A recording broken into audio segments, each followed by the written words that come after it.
আসসালামু আলাইকুম বন্ধুরা, আজকে একটা নতুন রেসিপি নিয়ে হাজির হলাম। রেসিপি হলো চীনাবাদাম ভর্তা।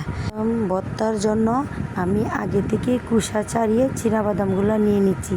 এখন গরম প্যানে দিয়ে ভালোভাবে টেলে নিচ্ছি। বাদামগুলো প্রায় ভাজা হয়ে গেছে। এখন আমি বাদামগুলোকে একটা বাটিতে নামিয়ে ঠান্ডা করে নিব। এখন প্যানে কিছু শুকনো মরিচের সাথে 4-5 কোয়া রসুন দিয়ে দিব। রসুনের পরে পেঁয়াজ দিয়ে নিব। পেঁয়াজ রসুন একসাথে ভালো করে টেলে নিব।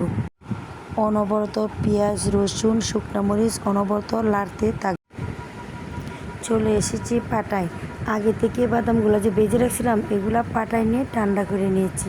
এখন হালকা করে ঘষা দিয়ে লাল অংশ ফেলে দিব। এখন পাটায় শুকনো মরিচগুলো দিয়ে ভালোভাবে পেষে নিব। শুকনো মরিচগুলো পাটায় দিয়ে বাদামের সাথে শুকনো মরিচগুলো ভালোভাবে বেটে নেব। এই ভর্তাটা ব্লেন্ডারে করতে পারবেন। যাদের ইচ্ছা নোড়া পাটায় বেটে নেবেন, আর যাদের ইচ্ছা ব্লেন্ডারে করতে পারবেন।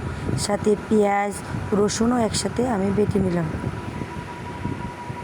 মিহি করে ভর্তাটা বেটে নিলাম। এখন লবণ দিয়ে সরিষার তেল দিয়ে ভালোভাবে মেখে নিব। মেখে নেওয়ার পর গরম গরম ভাতের সাথে পরিবেশন। আমার এই ভর্তাটা একদিন বাসায় সবাই ট্রাই করে দেখবেন। এখানে আজকের মতো বিদায় নিচ্ছি। আল্লাহ হাফেজ।